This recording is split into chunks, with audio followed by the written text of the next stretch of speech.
Okay, Corey Martin, C-O-R-E-Y, M-A-R-T-A-N. I'm the certified water operator for the city of Eutaw. Can you stand up just a little bit closer? There we go. That better? Yes. Okay. This is a press conference regarding the tornado from last night. The call was basically placed about 9:45. I'll do a few brief updates and then turn it over to Mr. Hodges Smith, who's our EMA director. According to Alabama Power, we have 7 outages affecting 737 customers. City of Eutaw Water and Sewer has no issues. Everything is operational.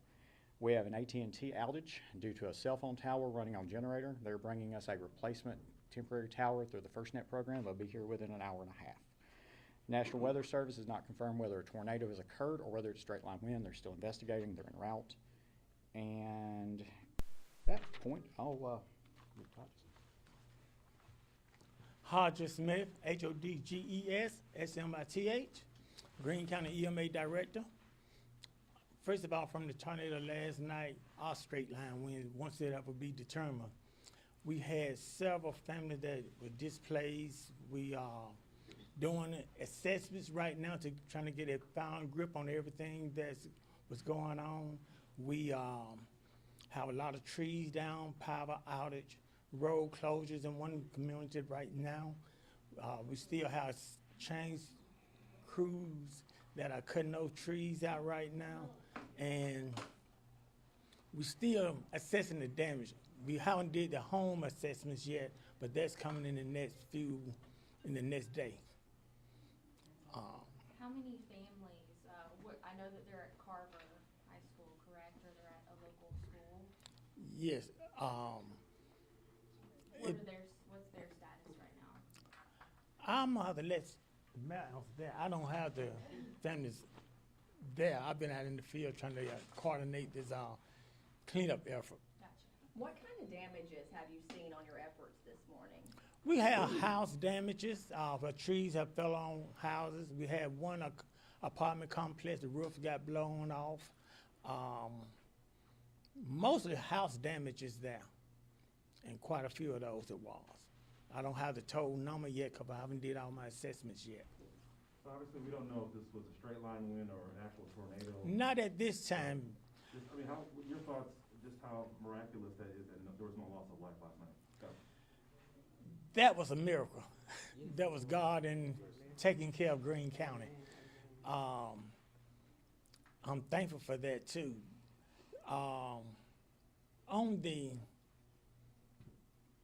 When I look at the apartment complex and the way that happened there, you could just say we was blessed by God's favor. Can you talk about storm shelters? Are there any in the area? Yeah, we have several storm shelters in the area throughout the county. Most of them newly been built in the last 5 years. My count might be up to 9 at this time. I'm not 100% sure on that right now, but I think we have right at 9 in this county. Overnight, this was an overnight event. Did y'all have people in those storm shelters? Once the warning goes out, everybody knows to go to the shelters. We can't force people to go, but the doors be open, and most time they do go in to the shelters. Was anyone injured? If you know? We didn't have no injuries. No injuries at this and no fatalities. That was a blessing. So what happens to the residents of the Sagewood apartments? What's the plan for them? We're working on that right now, and we hopefully we gonna get those people placed in temporary homes until their apartments get back rebuilt. I heard last night that they were sent somewhere to a school or something like that. Does anyone know? Yeah, Carver Middle School. They were placed at Carver Middle School for last night, and right now we're gonna go forward from there. Okay? Hi, I'm Latasha Johnson, the mayor, Latasha Johnson, Johnson. I would like to add that we just confirmed there was an F1 110 mile per hour tornado that hit the city of Eutaw, and we are so blessed that we had no fatalities. In the meantime, we are trying to find placement for the people. We have the Old Carver Middle School, which is the R.H. Young Community Center, where they can go and take shelter. We warn the people, we warn them by Facebook, we warn them we have what you call a code red, where it's in that water bill that they can apply for it. And the code red will keep them updated on weather, it'll keep them updated on different alerts. So we're gonna ask the people to please activate that code red. It comes in your water bill every month. Activate it, use it. It's worth using. It keeps you updated of what's going on in the community, weather-wise, even crime-wise. And I also would like to add that we are going to go forward with our Christmas parade tomorrow. We will be having our annual Christmas parade tomorrow at 4:30. It's one of the largest parades that we have had in the city of Eutaw, which we're honored to have Stillman College to come as one of the marching bands.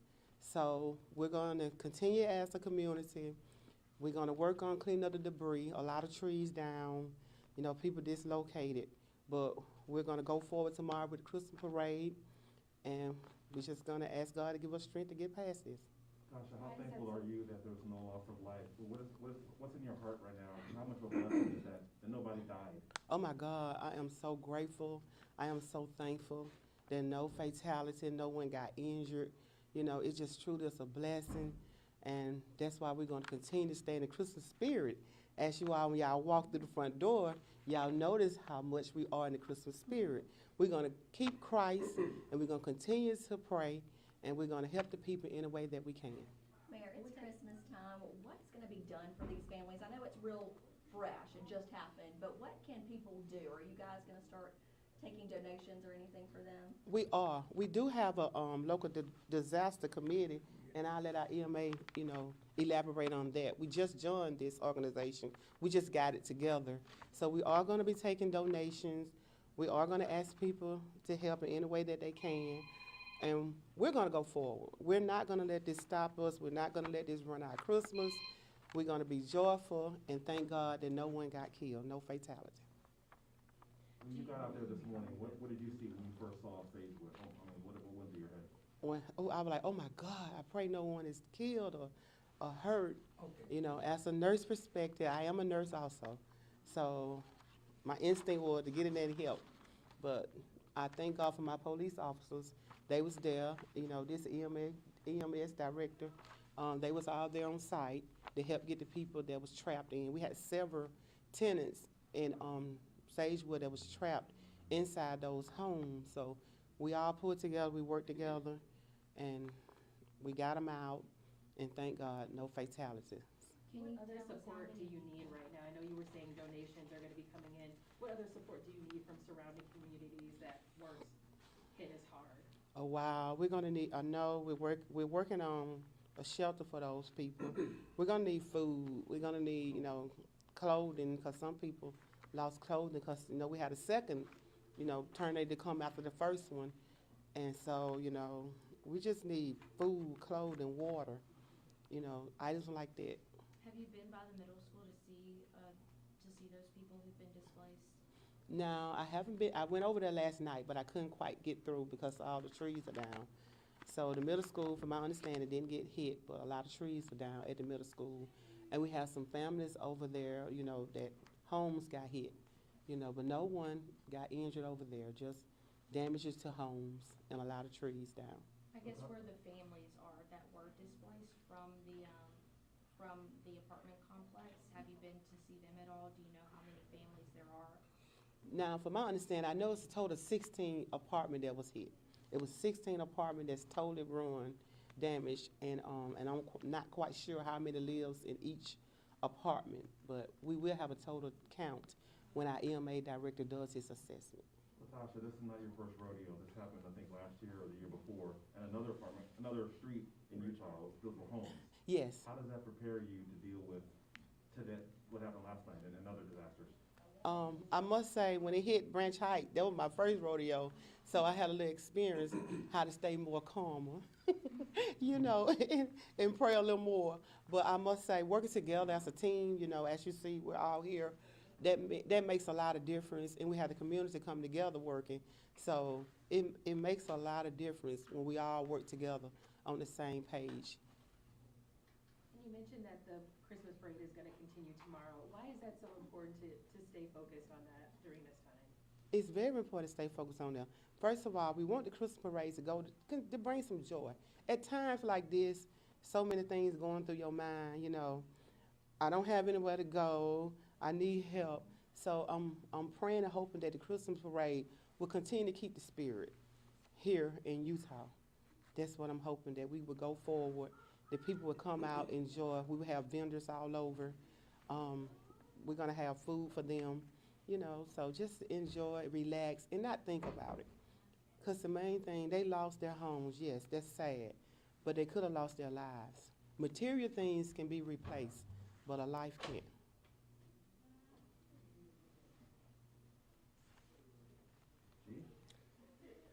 Tommy Johnson, Chief of Police of Eutaw. On the report I got, all the roads are open, they are passable, and all I'm asking is the public to stay away from the scene. If you don't have any business, they'll stay away, because you're helping our, rescue. And another thing we got, we're gonna have police officers at the scene, make sure there's no looting or anybody's trying to steal people's property, anything like that.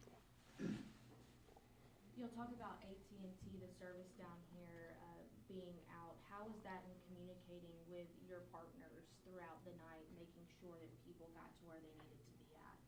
Well, right now, I think Corey Morgan explained better to the AT&T service, but right now, I don't think it have any effect on the police department. Chief, how grateful are you that, things, in these cases, things can always be worse than they were. Here we have nobody injured, no one passed away. Sadly, in Montgomery, we had 2 people that lost their lives. So just bring that home. What does that mean to you? It's a miracle. It's like I say, God was looking out for Greene County last night, Eutaw. It's a miracle. No one would hurt or had any fatality. It's a blessing. Why is it important to safeguard the property with your officers? Because a lot of people got property that probably not damaged anything, and you got people that at tragic time would like to take advantage of people like that. So we're gonna make sure that's not gonna happen. So we're gonna have police in the areas that were heavily damaged. It's unfortunate that people take advantage of people at this time.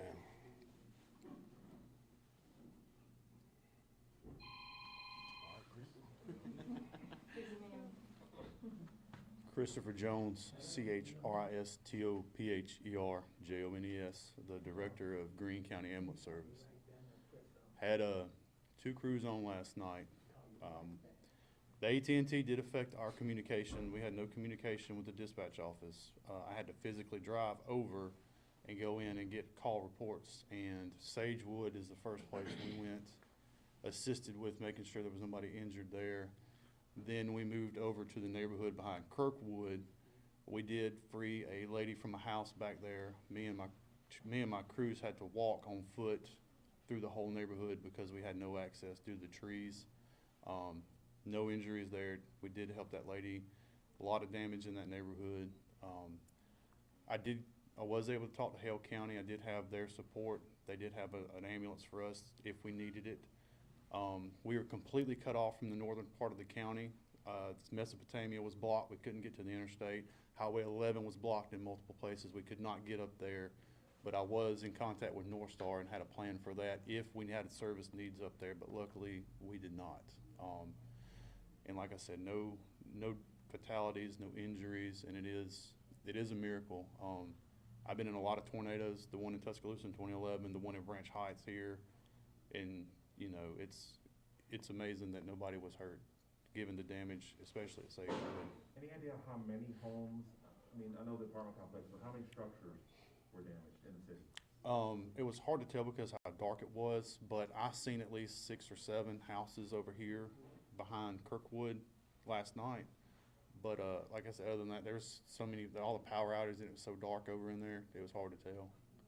Our station did receive damage as well during the storm last night when it first hit, and we had no power, so we were kind of in the dark for a little while as far as getting going, but we made it through and got out into the community. Good. Okay. Thank you all. Thank you. We're going to put a donation link on the city website. It's the UtahAL.gov city website, and give us a few minutes. We'll also have a request for, whatever people want to donate, just funnel it through that. The donations will go to the Greene County Disaster Relief, that's Mr. Smith, and give us about 15 minutes, we'll get that set up. Thank you.